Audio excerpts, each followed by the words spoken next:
So we've already talked a little bit about wedding bands and how to create your perfect stack. This video is going to focus more on the quality of the diamonds in your band and things you need to know when you're picking your ring.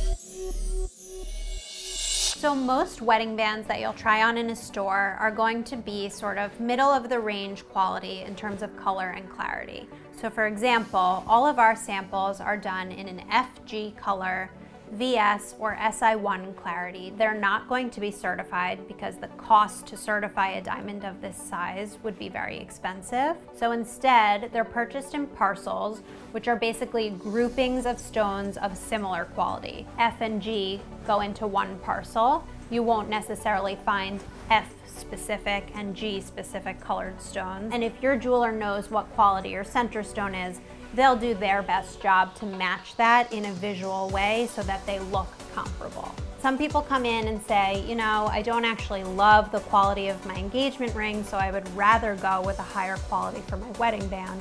That's okay. Just keep in mind that if you're pairing them together, you don't want the wedding band to outshine your engagement ring, and you certainly don't want it to make your engagement ring look more yellow in comparison. If you know that you're never wearing them together, they're always going to be on separate hands, you can definitely go for a higher quality in your wedding band and sort of set a new standard for what your future rings will be. When you're figuring out what size you want for the diamonds, a lot of clients ask me for a quote on, let's say, a 4-carat total weight diamond band. If you're a size 4, or you're a size 7, 4-carat total weight would use a different diamond size to achieve that total carat weight. So it's best to actually focus on the individual diamond size that you want rather than the total carat weight. This will be a more accurate way to get a quote that's comparable to anything else that you've looked at. When you're judging the quality of a diamond band, I think the craftsmanship is really number one.